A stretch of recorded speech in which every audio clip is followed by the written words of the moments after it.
구약성경 572쪽 구약성경 572쪽 열왕기하 7장 1절부터 10절까지 말씀을 합독으로 봉독하겠습니다. 열왕기하 7장 1절. 엘리사가 이르되, 시작. 엘리사가 이르되 여호와의 말씀을 들을지어다. 여호와께서 이르시되 내일 이맘때에 사마리아 성문에서 고운 밀가루 한 스아를 한 세겔로 매매하고 보리 두 스아를 한 세겔로 매매하리라 하셨느니라. 그때에 왕이 그의 손에 의지하는 자 곧 하나님의 사람에게 대답하여 이르되 여호와께서 하늘에 창을 내신들 어찌 이런 일이 있으리요 하더라. 엘리사가 이르되 내가 내 눈으로 보리라. 그러나 그것을 먹지는 못하리라 하니라. 성문 어귀에 나병 환자 4사람이 있더니 그 친구에게 서로 말하여 우리가 어찌하여 여기 앉아서 죽기를 기다리랴. 만일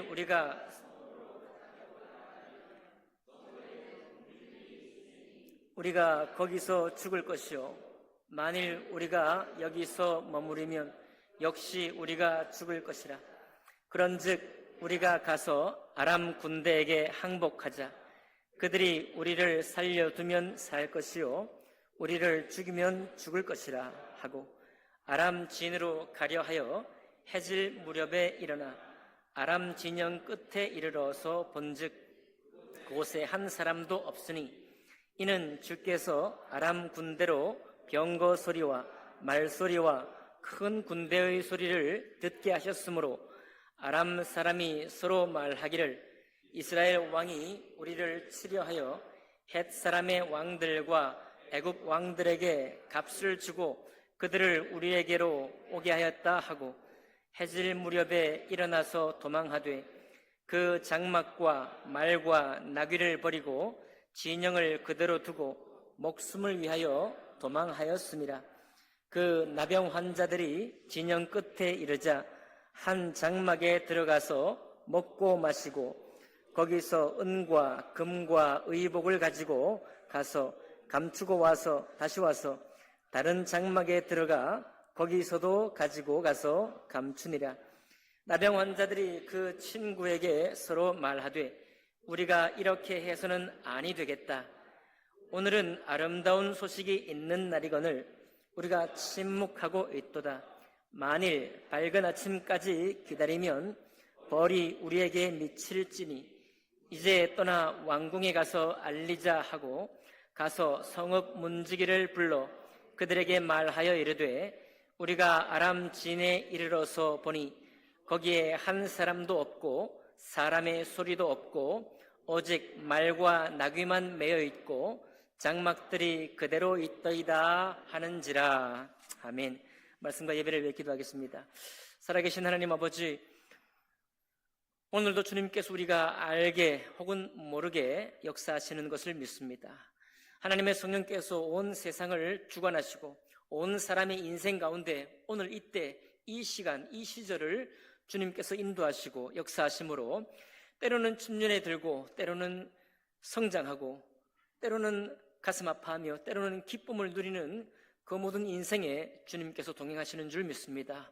오늘 이 시간도 주님께서 함께 하셔서 교회와 함께 하셔서 교회를 통해 하나님을 예배하는 성도님들에게 주님 말씀으로 각자에게 필요한 영의 양식을 허락해 주옵소서. 그러므로 우리는 하나님께 영광을 돌리는 이 한 예배가 될 수 있도록 주님 인도해 주옵소서. 모든 예배를 주님께 의탁하며 감사할 때 귀하신 우리 주 예수님 이름으로 기도하옵나이다. 아멘. 자리에 앉으시겠습니다.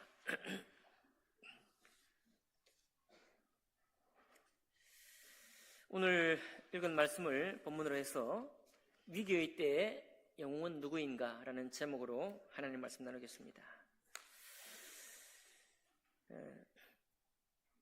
끊이지 않는 전쟁이 지금도 있죠. 갑자기 캄보디아와 태국이 국경에서 전쟁을 한다 이런 얘기가 들려오고 있습니다.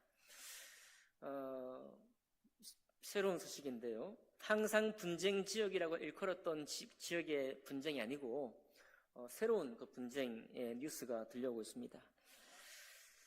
하지만 사실 전 세계 모든 분쟁 지역은 크고 작은 큰 전쟁뿐만 아니라 작은 분쟁들이 항상 있는 것이죠. 우크라이나와 러시아 마찬가지고요. 파키스탄과 인도 마찬가지입니다. 러시아, 중국, 일본, 한국 항상 분쟁의 소식이 들리죠. 모든 국경을 마주하고 있는 곳, 미국과 멕시코 마찬가지입니다. 모든 국경을 마주하고 있는 곳은 언제나 분쟁 지역이고 크고 작은 충돌이 계속되고 있습니다. 그것이 두 국가가 더 이상 못 참겠다. 또 서로가 서로를 한번 이겨야 되겠다라고 하는 생각이 미치게 되면은 전쟁이 일어나게 되는 것입니다. 여러분, 전쟁이 일어나면은 나라가 두탄에 빠지죠. 전쟁이 일어나면 경제가 파탄이 되고 정치의 모든 질서가 또 무너지고 도덕적인 질서도 무너집니다. 도덕 질서가 무너지기 때문에 약탈이 생기죠. 약탈이라고 하는 것은 전쟁이 일어나기 전에도 너무 사는 것이 힘들게 되면 약탈이 일어납니다. 미국같이 선진국에도 약탈 방어가 그런 소식들이 자주 들리게 되죠. 가난의 소식도 많이 들립니다.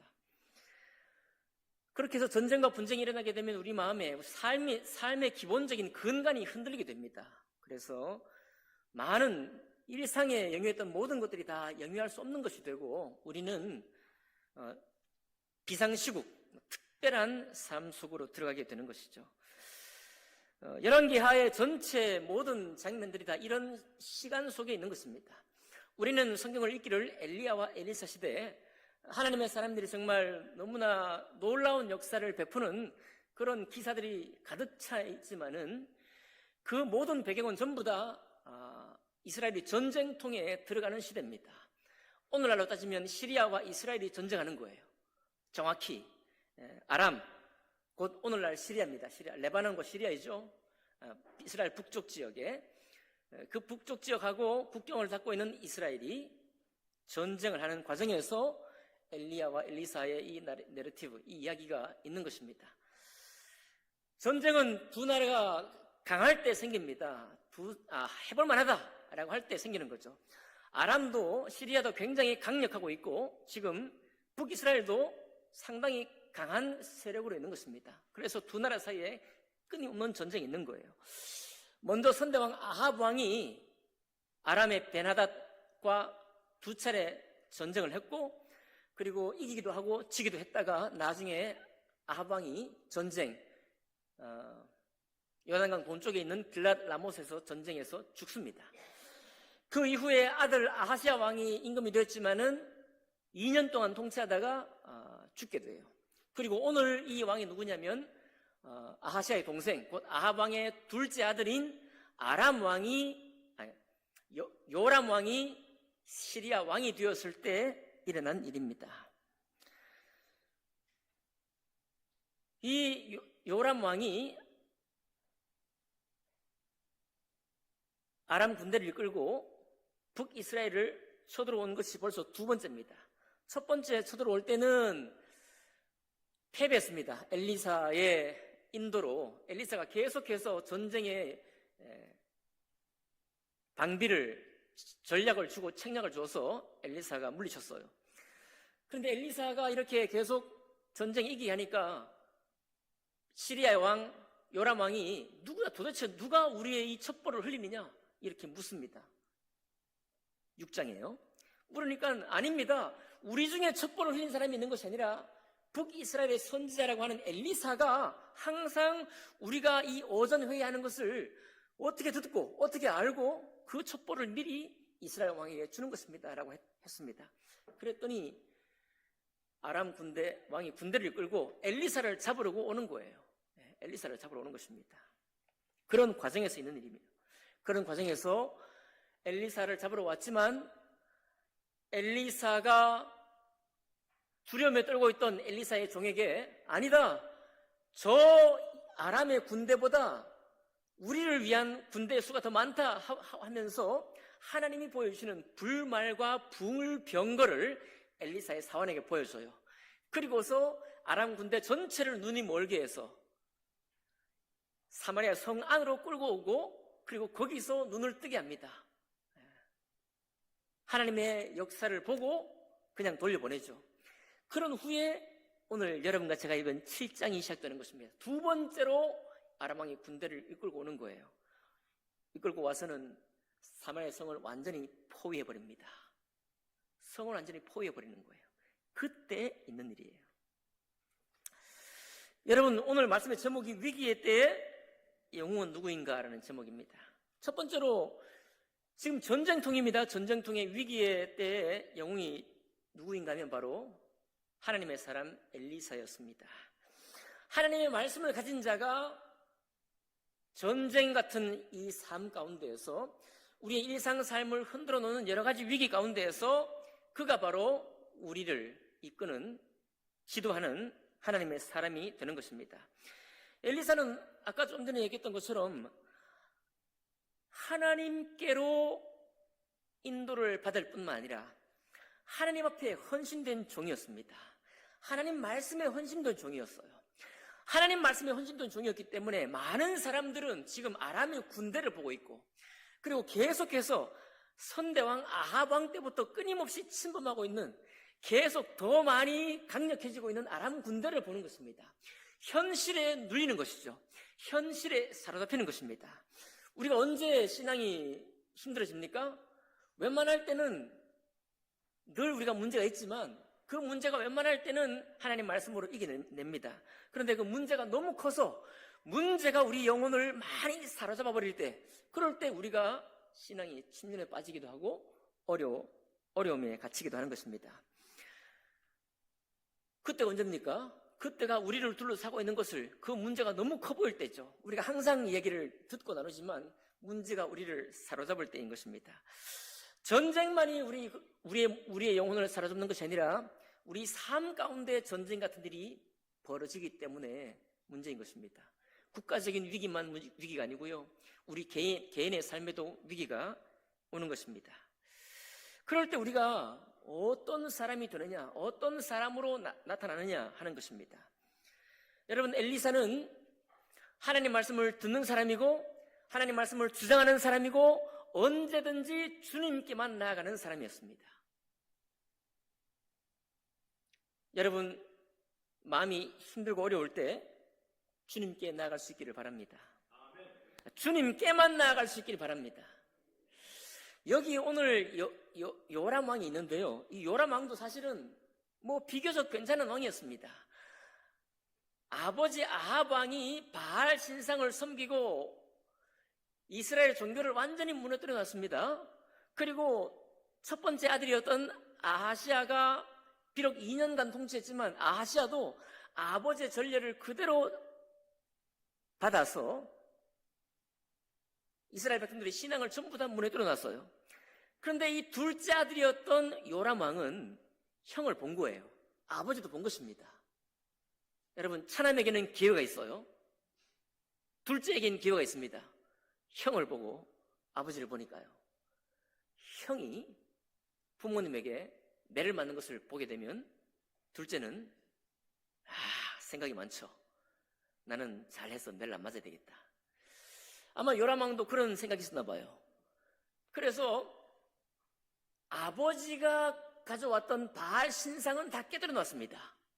잘했죠? 어디 나오는가 하면 열왕기하 3장 1절에서 3절에 나옵니다. 아합 왕이 섬겼던 바알 신상은 다 깨뜨려 놨어요. 괜찮았습니다. 그런데 무엇을 하지 못했느냐? 북이스라엘을 패망의 길로 인도했던 첫 번째 왕 여로보암이 행했던 모든 길로 행했다라고 또 말을 덧붙이고 있어요. 그러면 여로보암이 했던 길은 뭐냐면 하나님을 믿지 못하도록 하는 모든 일을 했거든요. 하나님의 예루살렘 성으로 내려가지 못하도록 했고, 하나님을 예루살렘 성에 이름이 있던 하나님을 섬기지 못하도록 신전을 따로 세우고 신상을 따로 만들고 거기 금송아지를 세우고 예배하도록 했습니다. 하나님을 섬기던 제사장의 예법을 다 망가뜨리고 누구든지 제사장 하겠다고 나서기만 하면은 그 사람을 제사장으로 임명하는 제사의 법도 망가뜨리고 하나님의 성전도 망가뜨리고 예배하고자 하는 이스라엘 백성의 마음들도 전부 다 무너뜨려 놓은 것입니다. 그러니까 요람 왕이 잘한 것은 아버지와 형이 섬기던 바알 신상을 깨뜨린 것이지만은, 그러나 이스라엘 백성들을 하나님께로 온전히 돌이키는 일을 하지 않았어요. 방치했습니다. 그대로 이방신을 섬기도록 내버려 둔 것입니다. 왕이 무능한 거예요. 왕이 하나님을 섬기고 하나님의 도우심을 구하는 데 무능한 것입니다. 얼마나 무능했느냐 하면, 엘리사가 자꾸 이제 다시 북이스라엘 아람왕으로 돌아갑니다. 듣고 계시나요? 아람왕이 엘리사 이놈을 잡아야 되겠다, 죽여야 되겠다 하고 군대를 끌고 왔어요. 그런데 엘리사를 통해서 보여준 하나님의 권능을 통해서 그냥 엘리사를 잡지도 못하고 돌아갔습니다. 두 번째로 군대를 거느리고 와서 사마리아 성을 포위했더니 요람 왕이요, 이 둘째 아들 요람 왕이 누구를 잡아 죽이려고 하는가 하면 엘리사를 잡아 죽이려고 하는 거예요. 도대체 하나님의 사람이 뭐 하느냐 이거예요. 하나님의 사람이 있다고 한들 우리를 이 사마리아 성에 포위를 시켜놓고서 너무 말할 수 없는 고난을 겪고 있는 것이거든요. 어떤 고난이 있습니까? 기근으로 성이 포위가 되니까 먹을 양식이 떨어지는 거예요. 떨어지니까 두 사람의 가정이 자기 아들을, 이런 얘기가 오늘 오전에 들리는군요. 자기 아들을 서로 잡아먹자는 거예요. 오늘은 네 아들을 잡아먹고 내일은 내 아들을 잡아먹자 한 것입니다. 그리고 먼저 그 아들을 잡아먹고 난 후에 그 다음에 다시 두 번째 다른 집의 아들을 잡아먹으려고 하니까 그 둘째 집의 부모님이 아들을 숨겨버리는 것입니다. 너무 억울하니까 이 첫째 자기 아들을 잃은 가정에서 왕에게 고소를 한 거죠. 이럴 수 있냐 말이야, 이럴 수 있냐 하니까 왕이 자기 옷을 찢고 세상에 이런 일이 있을 수 있느냐 하고 탄식하는 거예요. 그랬으면 왕이 리더십을 발휘해가지고 지도력을 발휘해서 정말 군대를 싸워 이기든지 뭔가 방책을 세워야 되는데, 요람 왕이 하는 일이라고는 엘리사를 잡아 죽이겠다는 겁니다. 하나님의 사람을 잡아 죽이겠다는 거예요.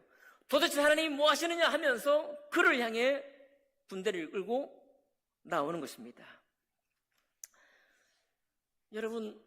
여러분과 제가 어려움에 부딪힐 때 우리도 연약하기 때문에 당연히 문제를 봅니다. 문제를 잘 파악해야 되죠. 세상 사람들이 문제를 해결할 때 첫 번째로 해야 될 것이 뭐냐면 문제가 어디서 왔는지 잘 파악해야 된다, 진단을 잘해야 된다, 그렇게 얘기합니다. 맞죠? 아마 요람 왕도 문제를 잘 파악하려고 했겠죠. 그리고 그 문제를 파악해보니까 누가 문제다? 하나님의 사람 엘리사가 문제다 하고 엘리사에게 간청을 하고 네가 하나님께 기도하자, 우리가 함께 기도하자라고 했어야 되는데 그렇게 하지 못하고 엘리사를 죽이려고 하고 있는 것입니다. 여러분, 이런 일들이 우리에게도 있습니다. 우리가 그동안 도움이 되었던, 우리를 격려했던 많은 사람들이 나에게 닥친 어려움이 너무 크면 아무 도움이 안 됩니다. 누구도 도움이 안 돼요. 그동안 평상시에 나에게 아주 하나님 말씀으로 권면했던 그 사람의 말조차도 내 귀에 들어오지 않아요. 내 귀에 들어온다고 해도 내 마음으로 내려가지 않습니다. 그래서 계속해서 자기에게 집착하게 되고 사랑의 방법으로 해결하려고 하는 것입니다. 이런 어려운 상황 가운데 엘리사가 몰려 있는 거예요. 여러분, 하나님의 사람이 하나님의 말씀을 주장하고 하나님의 말씀을 듣고 그 말씀을 따른다고 해서 우리의 삶이, 우리의 이 신앙적인 삶이 쉽게 가지 않습니다. 오히려 다른 많은 사람들이 이때에는 왕들을 포함해서 제사장들을 포함해서 다른 선지자들을 포함해서 이스라엘 백성 전체가 다 문제 가운데에서 우리가 죽겠다라고 하고 자기 자녀를 잡아먹는 때에 이르는 그런 어려운 때에 봉착했기 때문에 오직 한 사람 엘리사가 혼자서 하나님께 나아가고 있는 것입니다. 얼마나 외롭습니까? 얼마나 어려워요. 그런데 그렇게 악전고투를 하고 있는데도 불구하고 왕이 누구를 죽이려고 해요? 자기를 죽이려고 하는 것입니다. 유일한 소망이라고 할 수 있는 엘리사를 죽이려고 하고 있는 거예요. 여러분, 예수님이 어떻게 됐죠? 하나님의 이름으로 이 땅에 왔더니 어둠이었던 우리가 참빛을 보고 우리의 어둠이 드러날까 싫어해서 그를 십자가에 못 박아 죽였다라고 성경은 기록하고 있는 것입니다. 여러분, 그래서 이제 우리는 어떻게 될까요? 전쟁 같은 삶 가운데 우리가 처해 있을 때 우리가 어떻게 나가야겠습니까? 누가 우리 삶의 영웅이 될 수 있겠습니까? 길은 한 가지밖에 없는 것입니다. 어려움이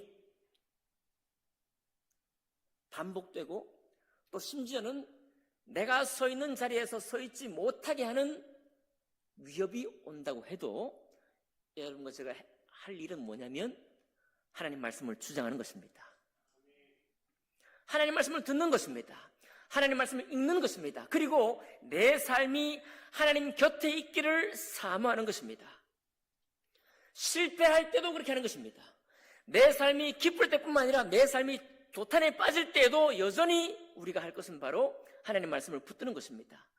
왜냐하면 그럴 때라야 하나님의 도우심과 인도하심 가운데 있을 때 우리가 주님을 경배할 뿐만 아니라 우리 삶이 위협과 어려움 가운데서부터 평강을 얻을 수 있는 법을 배우는 것입니다.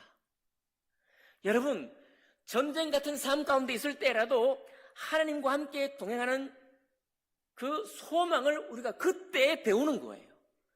여러분, 그때 배우는 것입니다. 평상시에 아무리 주님을 붙든다고 하지만은 전쟁 같은 삶이 닥쳤을 때 그때 나의 평소에 준비한 것이 내 삶을 이끌어가는 힘이 되지 못합니다. 언제 이것이 내 힘이 되느냐? 전쟁 같은 삶 가운데 믿음을 보인 그 믿음이 전쟁을 대비할 수 있는 것입니다. 우리의 삶이 너무 좋을 때, 친구 따라 교회 왔을 때, 이제는 친구 따라 교회 오는 신앙으로는 여러분과 제가 마주하는 현장의 시련들과 어려움들을 버틸 수 있는 힘이 못 됩니다. 좋은 시절이에요. 부모님 안에서 아주 또 큰 문제 없이 친구 따라 뭐 좋은 일이 없을까? 뭐 재미있는 일이 없을까? 이렇게 해서 교회 왔다. 그렇게 와서는 청년이 되고 군대를 다녀오고 세상 직업을 준비하고 하는 과정에서 부딪히는 이 힘겨움, 세상을 내가 어떻게 살아갈까? 어떻게 내가 밥 벌어 먹고 살까? 어떻게 이것을 내가 이기고 살까? 라고 하는 그런 문제에 부딪혔을 때 아무런 준비가 되어 있지 못한 것입니다. 언제 그럼 세상을 준비하느냐? 바로 그때, 바로 그 문제 상황 가운데 있을 때 말씀을 붙드는 것입니다. 그런 사람만이 하나님의 시련이 인생 가운데 계속 우리에게 찾아올 때 여전히 하나님 말씀과 함께 할 수 있습니다. 누구처럼요? 엘리사처럼 그렇게 할 수 있는 것입니다.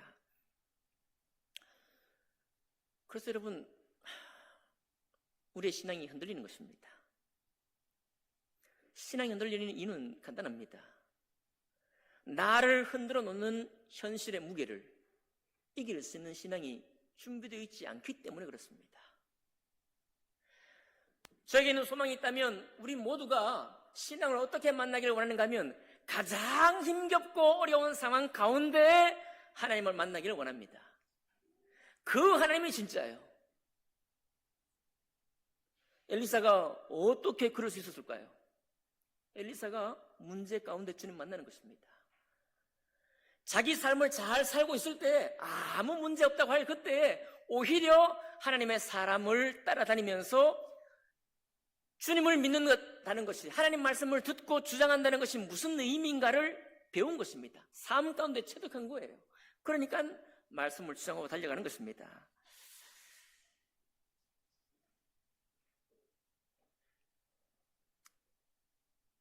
여러분, 인생은 다 혼자만의 싸움입니다.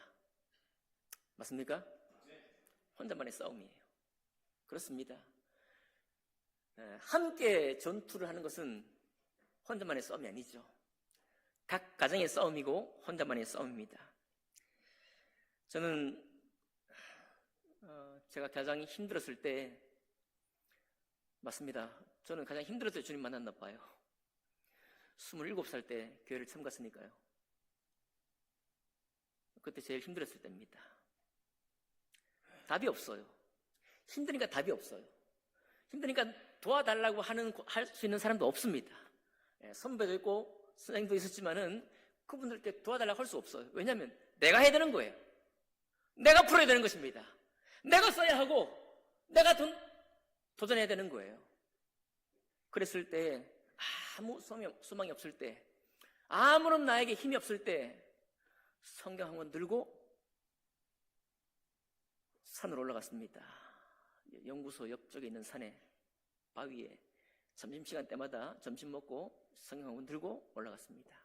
거기 성경 읽고 기도하고 내려왔습니다.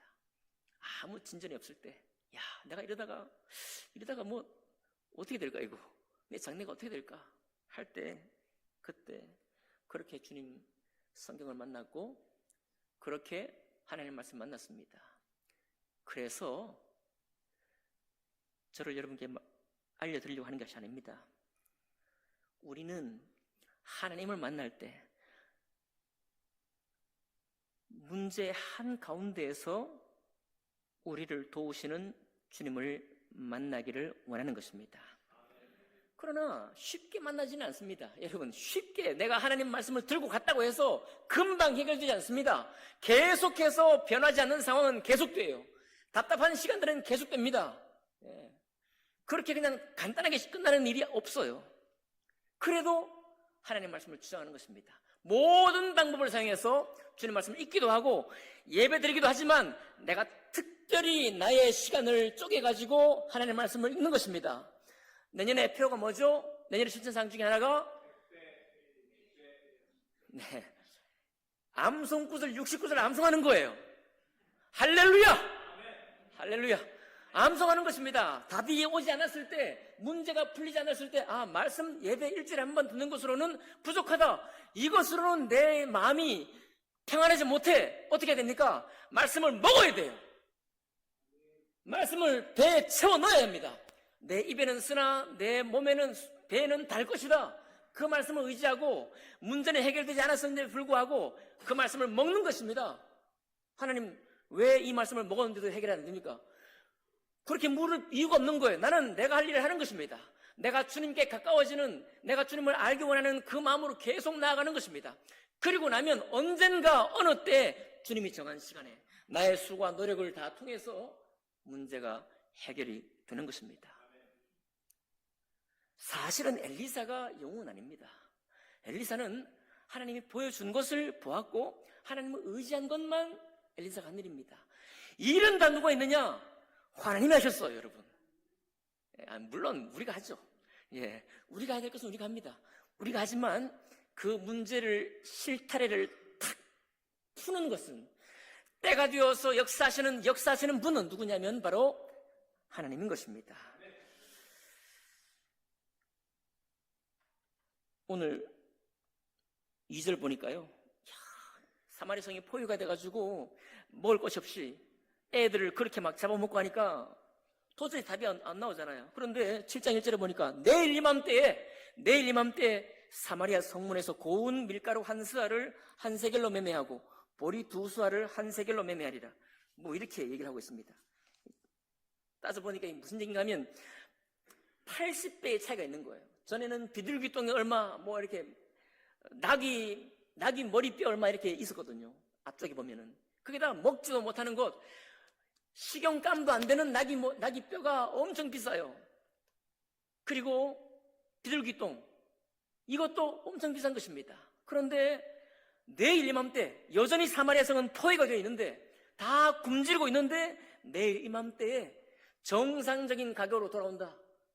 80배나 차이가 나는, 포위가 되어서 아람 군대가 지금 포위하고 있을 때는 그냥 먹을 게 없어가지고 절절맸는데 내일 이맘때에 전쟁도 하지 않고 내일 이맘때에 정상적인 가격이 80배나 물가가 안정이 된다. 이런 얘기를 하고 있는 거예요. 그 말을 들은 장관이 뭔 얘기를 합니까? 2절에 여호와께서 하늘에 창을 내신들 어찌 이런 일이 있으리요? 있을 수가 없다는 거예요.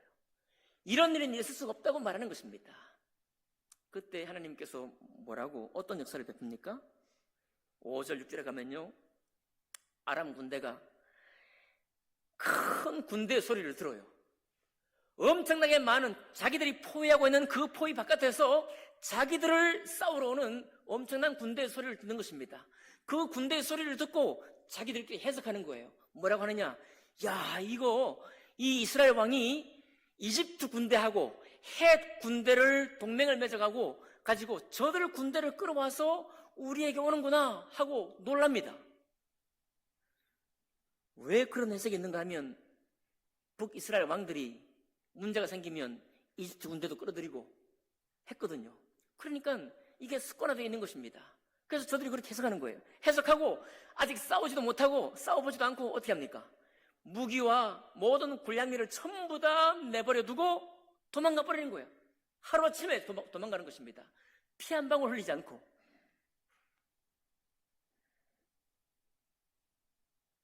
그렇게 해서 엘리사와 사마리아 성읍의 포위 공격은 해결이 되고, 많은 사람들이 성읍에 있던 아람 군대가 버리고 떠났던 그 모든 군량미를 다 거둬들여서 많은 사람이 먹는 은혜가 있는 것입니다.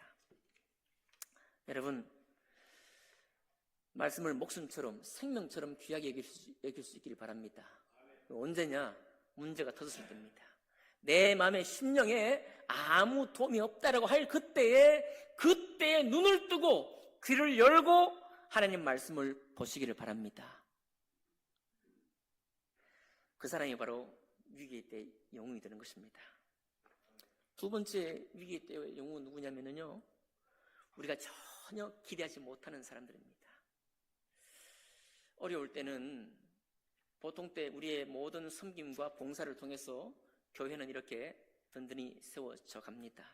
그런데 아주 큰 어려움이, 우리가 지금까지 만나보지 못한 어려움이 닥치게 되면 우리가 그동안 해왔던 방식대로는 해결할 수가 없어요.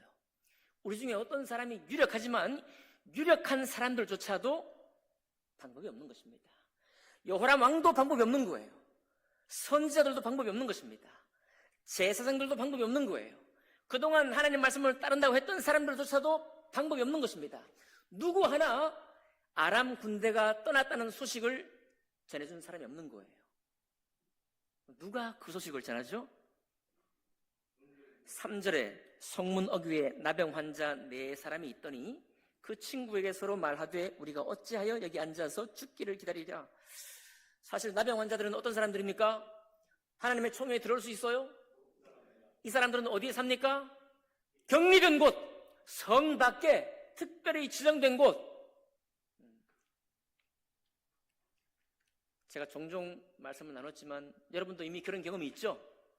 저기 거룩한 빛 광성교에 있는 그 자리, 그 앞에 가구단지, 거기 한센병 환자촌이 있었죠?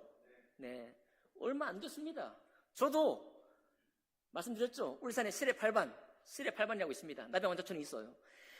예나 지금이나 한센병 환자들은 일반 사람들이 사는 거주지 옆에 살지 못합니다. 그들만이 살고 그들만의 경제활동을 하도록 격리시켜 놓은 거예요. 그러니까 이 사람들이 하나님의 일을 한다, 전혀 안 될 말씀이죠. 어떤 사람도 하나님의 모임, 어떤 말씀의 모임 가운데에도 이 사람들을 초청하지 않습니다. 어떤 사람도 이 사람들의 도움을 구한 적이 없습니다. 그런데 사마리아 성읍에 사는 사람들 아무도 밖에 나가서 어떤 일이 생겼는지를 알아보는 사람이 없어요. 나가면 죽으니까요. 나가면 아람 군대에게 죽을 거니까 못 나가는 것입니다. 그런데 이 나병 환자, 기대도 하지 않았던 나병 환자들이 나가는 거예요. 이유가 뭐냐? 굶어 죽을 지경이고요. 이 사람들이 무슨 하나님의 전령이 되겠다는 생각을 하는 게 아닙니다. 그냥 굶어 죽을 것 같으니 여기서 죽으나 내가 칼에 맞아 죽으나 죽는 건 매한가지다, 나가자 하고 나갔어요. 나가보니까 어떤 일이 생겼습니까? 군대가 전부 다 도망갔어요. 모든 군량미를 다 버리고 도망갔습니다. 그랬더니 이 사람들이 뭐라고 했습니까? 처음에 챙기자. 야, 이게 뭘 거 봐라, 우리 챙기자. 서로 막 챙기는 거예요. 왜요? 목적이 그거였으니까. 그런데 구절이 기가 막히죠? 구절 한번 읽어볼까요? 시작. 나병 환자들이 그 친구에게 서로 말하되 우리가 이렇게 해서는 아니 되겠다. 오늘은 아름다운 소식이 있는 날이거늘 우리가 침묵하고 있도다. 만일 밝은 아침까지 기다리면 벌이 우리에게 미칠지니 이제 떠나 왕궁에 가서 알리자 하고. 예, 그렇습니다. 여러분, 엘리사에게는 하나님께서 불말과 불병거도 보여주고 말씀을 인도하는 그런 인도함이 있었습니다. 그런데 9절에는요, 하나님이 나병 환자를 인도했다는 말이 없습니다. 그렇죠? 하나님이 이들과 함께 했다는 말도 없어요. 그런데 신기하게도 나병 환자들이 그냥 자기 먹을 것만 챙기려고 나갔던, 자기 목숨만 구걸하기 위해 나갔던 사람들이 갑자기 생각을 바꿔요. 어떻게 해요? 이렇게 해서는 안 되겠다. 우리만 챙겨서는 안 되겠다는 얘기예요. 예. 그 생각을 누가 줬을까요? 모릅니다. 예. 주셨겠죠. 주님이 주셨겠죠.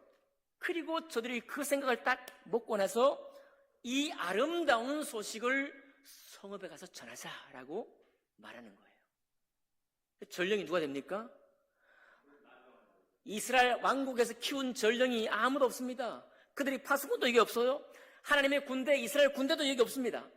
어떤 전령도 아닌 그저 자기 생명을, 목숨을 구하려고 나갔던 이 사람들, 나병 환자들이, 이스라엘 백성의 축에도 끼지 못하던 이 사람들이 와서 갑자기 생각이 바뀌고 아름다운 소식을 전해야 되겠다 하고 성읍에 와서 그 소식을 전하는 거예요. 여러분, 그러니까 이 말은 뭐냐면 우리가 일상적인 섬김이 귀합니다. 맞죠? 우리는 매주 섬기고 있고 매일 또한 섬기고 있습니다. 말씀을 듣고 있고 만나서 성경 읽고 있고 주일마다 음식을 준비하고 있고 찬양을 준비하고 있고 또 말씀을 준비하고 있고 서로 교제하며 연락하고 그렇게 우리가 준비하고 있습니다. 우리 잘하는 것입니다. 우리 잘하고 있습니다. 그런데 우리의 반복적이고 습관적으로 섬기는 이 모든 섬김으로는 뚫고 나갈 수 없는 문제가 있어요. 그 문제를 누가 뚫어내느냐? 그런 전쟁통에 아무 도움이 없을 때 누가 이것을 해결해 줄 것이냐 하면 바로 우리의 안중에 없던 사람들입니다. 우리가 쳐주지 않던 사람들이죠. 우리와 함께 하지도 않았던 사람들입니다. 여러분, 지난 수요일 날 우리 재직 집사님들이 모여서 회의를 했습니다. 예결산 회의를 했어요. 내년에는 어떤 계획을 가지고 어떻게 할 것이냐. 제가 제안드렸습니다. 우리 교회가 연말이 되면은 수입과 지출이 똑같아져요. 그래서 남는 것이 하나도 없습니다. 그래서 우리가 차량을 구입할 수도 없고 교회 건축도 할 수 없어요. 우리의 재정 형편으로는 아무것도 할 수 없습니다. 그래서 말씀드렸습니다. 이제 교회 건축 차량 헌금을 새로 신청하겠습니다 라고 말해놓고 보니까 답이 없는 거예요. 답이 없어. 우리의 헌금 드리는 모습으로는, 우리의 수입으로는, 우리의 재정 상황으로는 아무도 어떻게든지 채울 수가 없는 것입니다. 답이 없어요. 여러분, 그런 생각 안 해보셨죠? 제가 해보니까 답이 없는 거예요. 이 답을 누가 우리에게 가져다 줄 거냐? 여러분, 여기 모이신 여러분의 가정 가운데, 여러분의 삶 가운데 답이 있기를 원합니다. 100배! 60배! 30배! 답이 있기를 원해요. 그렇지만 여러분과 제가 주님 앞에 기도할 수 있는 내용이 있습니다. 그것은 바로 우리와 그동안 오랫동안 함께 하지 않았던 분들, 새로 나온 분들, 아니 앞으로 새롭게 올 분들, 아니 어떻게 보면 우리와 저 사람은 아마 함께 하지 못할 거야. 저 사람은 하나님의 교회 성도가 될 수 없을 거야. 저 사람은 아마도 하나님의 총회에 들어올 수 없을 거야 라고 했던 바로 그 사람들이 우리를 격려하게 될 것입니다.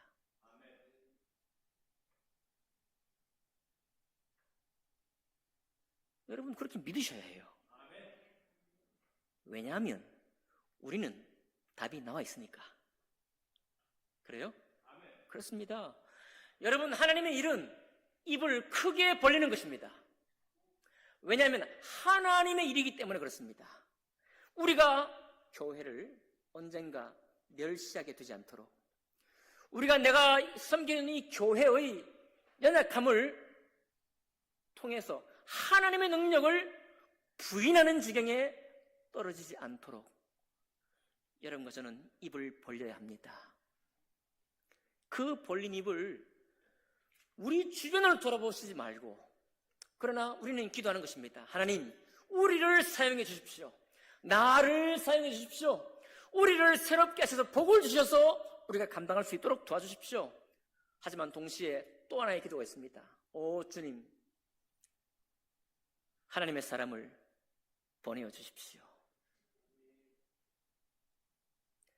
아무 생각이 없는 사람, 예수 믿겠다는 생각이 전혀 없는 사람, 그저 자기 살기에 여념 없는 사람, 바로 그 사람, 아무 생각이 없는 그 사람이 우리가 이렇게 해서는 안 되겠다. 야, 내가 이렇게 복을 받았는데 그냥 나만 좋아서는 안 되겠다. 이 아름다운 소식을, 이 복된 소식을 사람들에게 전해야 되겠다 라고 하는 그 사람이 우리를 복되게 할 것입니다. 성경이 증명하고 있잖아요. 여러분, 그러니 교회 일을 여러분 괜히 안 되는 걸 자꾸 붙잡고 있지 마시기 바랍니다. 없는 답을 가지고 붙잡고 있지 말아요. 없는 답을 가지고 무슨 그런 계획을 세우느냐, 그렇게 말씀하지 마세요. 그게 바로 없는 답을 계속 붙들고 있기 때문입니다. 하나님의 답은 하나님이 준비하는 것입니다. 그리고 하나님의 이름은 영광을 받으셔야 합니다. 그냥 우리가 할 수 있는 수준에서만 하나님을 제한하는 그런 일을 하지 맙시다. 하나님의 수준에서 생각할 수 있도록 엘리사처럼 말씀을 주장하고, 말씀을 외우고, 말씀을 읽고, 말씀을 적용하고 말씀의 사람이 되는 것, 그건 우리가 할 수 있는 첫 번째 길이고 가장 눈앞에 있는 길이고 가장 빠른 길입니다. 동시에 그렇게 섬겨나가는 가운데에서 주님 우리에게 하나님의 영광의 이름을 높일 수 있도록 도와주십시오. 주님이 예배한 사람들을 보내주십시오. 그렇게 간구할 것입니다. 그 일들을 통해서 때로는 전쟁 같은, 여러분의 가정의 삶 가운데서도 그런 일이 있기를 바랍니다. 교회의 삶 가운데, 교회 역사 가운데서도 그런 일이 있기를 원합니다. 이 모든 일들을 통해서 하나님이 홀로 영광 받으시는 그 일에 동참하는 여러분과 제가 되기를 주님 이름으로 축복합니다. 기도하겠습니다.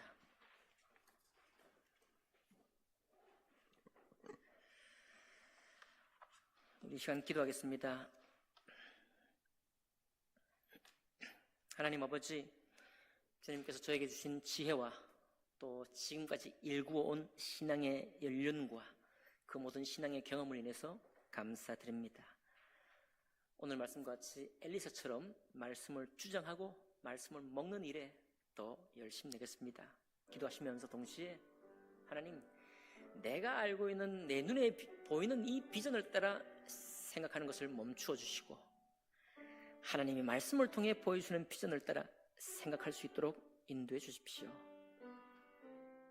그렇게 기도하지 않겠습니까?